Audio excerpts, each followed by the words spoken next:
Alors, Monsieur le Premier ministre, tout d'abord, quelle est la gravité de la situation humanitaire dans le Haut-Karabakh? La Croix-Rouge parle de centaines de milliers de personnes affectées en 2 semaines de combat. Oui, bien sûr, si on parle de personnes affectées, non seulement dans le Haut-Karabakh, mais aussi dans la région, c'est une estimation correcte. La situation est plus que sérieuse parce qu'il y a des hostilités de grande échelle qui donc sont en cours. Même les experts militaires parlent des hostilités sans précédent au XXIe siècle parce que toutes les formes d'armement, de chars, de blindés sont impliquées, des drones de tout type, de lance-roquettes même, l'aviation, les hélicoptères, des avions et également un grand nombre de troupes. Donc la situation est plus que grave. Et il est important de constater également que dès les premiers jours, lorsque, avec l'initiative de la Turquie et avec le soutien des terroristes, l'Azerbaïdjan a fait une attaque sur le Haut-Karabakh, dès les premiers jours, de la part de l'Azerbaïdjan, ont été bombardés des villes et des villages du Karabakh. Et pendant plus de 10 jours de bombardement, lorsqu'il était donc évident qu'il n'y aurait pas de trêve, qu'il n'y aurait pas d'arrêt, l'armée de défense du Haut-Karabakh a été obligée de prendre certaines mesures, de faire certains coups pour donc minimiser au moins un peu le bombardement des villes et villages du Haut-Karabakh. Le cessez-le-feu n'a pas tenu. Dans les deux camps, il y a des civils qui ont été tués. Quel compromis l'Arménie est prête à faire pour que les combats cessent? Vous savez, l'accord du cessez-le-feu n'a pas été tenu, mais il n'a même pas été acté. Parce qu'à l'heure même, au moment même où le cessez-le-feu devait entrer en vigueur, l'Azerbaïdjan a commencé de nouvelles attaques. En ce qui concerne les compromis, l'Arménie a toujours été prête à des compromis, mais un compromis, ça veut dire qu'il y a des pas qui doivent être des deux côtés. Alors que l'Azerbaïdjan n'a jamais été prêt à des compromis. Et c'est la raison pour laquelle cette situation avance dans cette logique-là. Et je pense que surtout maintenant, l'Azerbaïdjan n'est pas prêt à des compromis aussi parce que la Turquie gère grandement les processus, y compris en Azerbaïdjan. Et pour la Turquie, ce n'est pas simplement une question de règlement du Haut-Karabakh, mais donc c'est une politique turque expansionniste et impérialiste, et les Arméniens du Sud-Caucase sont le dernier obstacle sur le chemin de la Turquie vers l'Est et le Sud-Est, donc sur leur chemin de cette politique expansionniste. Donc je pense qu'il est très important de constater ici que la situation est sortie simplement des limites de la logique du conflit du Haut-Karabakh et est entrée dans une logique beaucoup plus large. Et la politique que la Turquie mène dans le Sud-Caucase, il faut la regarder, la considérer dans le contexte de politique menée par la Turquie dans la mer Méditerranée, en Libye, en Syrie, dans ses relations également avec la Grèce et le Chypre. Néanmoins, Monsieur le Premier ministre, les indépendantistes arméniens, en plus du Haut-Karabakh, contrôlent depuis longtemps déjà 7 autres cantons azerbaïdjanais. C'est comme une zone tampon vidée de sa population. Est-ce que vous seriez prêt à rendre ces 7 autres cantons pour obtenir un règlement politique sur le Haut-Karabakh? Vous savez, je suis le Premier ministre de la République d'Arménie et non pas du Haut-Karabakh. Et il est très important que le potentiel des décisions du gouvernement du Haut-Karabakh soit discuté avec les décideurs élus du Haut-Karabakh et pas avec moi. En ce qui concerne la question territoriale, ce que je voudrais constater, c'est que les partis arméniens ont été prêts à des compromis et en 2011, dans le cadre du processus de Kazan, la partie arménienne était prête à signer un document.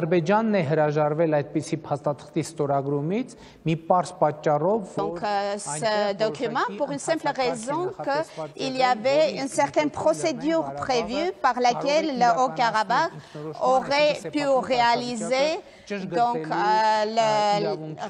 son droit de préciser son statut. Il faut comprendre bien cette situation.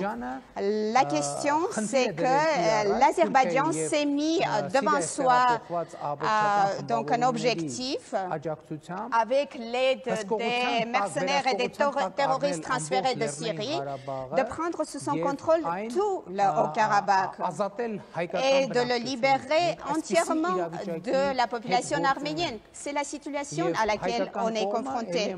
Et la partie arménienne, je vous le répète, a été prête au compromis auquel vous faites allusion en 2011, mais en 2011, l'Azerbaïdjan a refusé cette solution parce qu'il menait donc une politique il allait méthodiquement vers un règlement militaire, suite à quoi le Haut-Karabakh doit être complètement purgé des Arméniens. Vous dites qu'il y a des mercenaires syriens dans le Haut-Karabakh. La Turquie et l'Azerbaïdjan, eux, disent que non. Quelles sont les preuves concrètes dont vous disposez? Les preuves ont été déjà publiées. Il y a des vidéos qui, grâce à des logiciels spéciaux, ont été localisées. Les localisations ont été prouvées, démontrées, et les vidéos ont été faites pendant les jours des hostilités sur le front. Et les terroristes syriens eux-mêmes ont fait ces vidéos, lesquelles par de différents moyens se sont retrouvés sur Internet. Et en réalité, tout Internet aujourd'hui est plein de ce genre de vidéos et c'est quelque chose de prouvé. Et le fait a été officiellement reconnu par la Russie, par la France et d'autres pays. Et dans le cadre du règlement de cette question, pour moi, il est très important que la communauté internationale, avant de passer au contenu du règlement de question, qu'elle constate clairement l'attaque azéro-turque sur l'Arménie, parce que c'est une violation de l'un des principes les plus importants du droit international, qui consiste en dire que dans le contexte du règlement du Haut-Karabakh, on ne peut pas user de force ou de menace de force. Mais l'Azerbaïdjan a réalisé la menace de force méthodiquement et il réalise la force maintenant avec l'implication de la Turquie et des terroristes internationaux. Et donc les preuves, elles ont été publiées et l'ombudsman arménien aussi a publié ces preuves, et grâce également à des travaux, certains travaux de recherche. Vous savez aussi qu'on peut localiser les vidéos faites par des téléphones portables, et grâce à ces logiciels de localisation, il a été prouvé que les mercenaires et les terroristes ont fait leurs vidéos dans la zone de conflit sur le front du Haut-Karabakh. Monsieur le Premier ministre, qu'attendez-vous de la Suisse? Quel soutien de la part de la Suisse? Est-ce que vous êtes déçu de certains pays occidentaux? Vous savez, le problème est qu'aujourd'hui, le Haut-Karabakh se trouve sur le seuil d'une crise humanitaire. Je vais vous présenter juste une situation. Dernièrement, lorsque un coup de dissuasion avait été effectué de la part de l'armée du Haut-Karabakh sur la ville Ganja de l'Azerbaïdjan, les Azerbaïdjanais avaient organisé une visite des représentants étrangers sur cette région pour montrer qu'est-ce qui se passe. Mais je veux dire que jusqu'à aujourd'hui, aucun représentant officiel n'a visité le Haut-Karabakh, n'a visité Stepanakert pour voir donc les résultats des bombardements de 19 jours, qui durent depuis 19 jours. Et tous les dégâts qui ont été faits aux infrastructures civiles, les immeubles détruits. Simplement, quelques journalistes étrangers sont venus seulement, mais aucun représentant diplomatique étranger n'a visité pour voir sur place ce qui se passe. En ce qui concerne de savoir ce qu'on attend de la Suisse,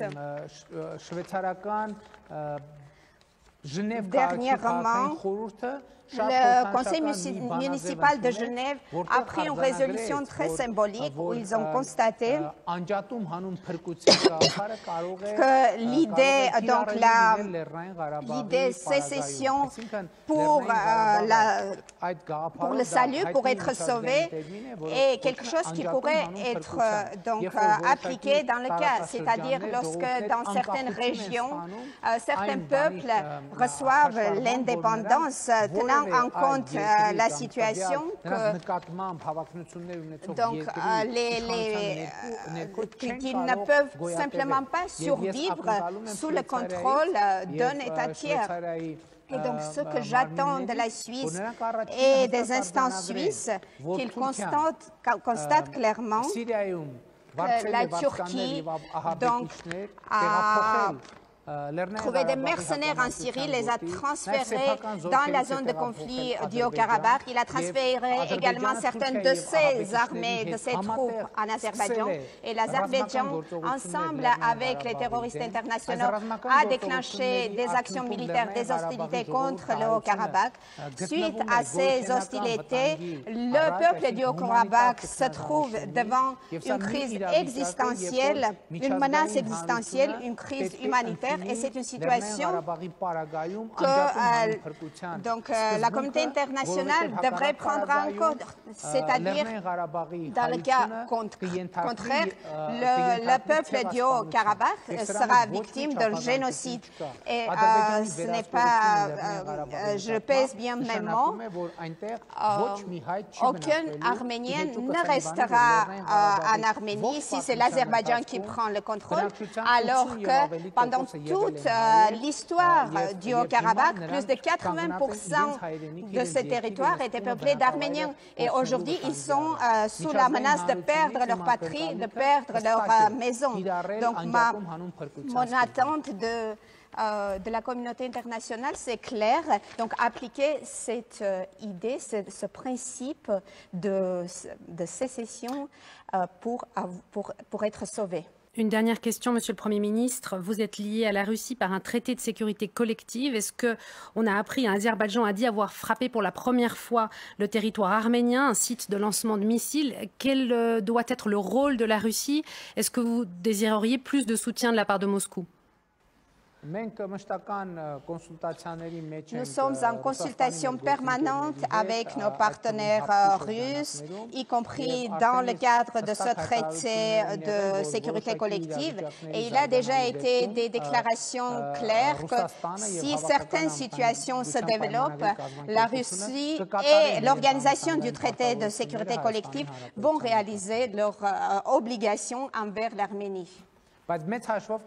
Mais en grande compte, je pense que la Russie a un rôle plus grand à jouer, y compris pour restaurer la stabilité et la paix dans la région du Haut-Karabakh en tant que pays coprésident du groupe de Minsk de l'OSCE. Et je tiens à souligner que puisque la Russie est donc le coprésident le plus près de notre région, alors que les deux autres coprésidents, la France et les États-Unis, je pense qu'ils devraient donc stimuler et assister la Russie pour faire les efforts pour arriver à restaurer la stabilité.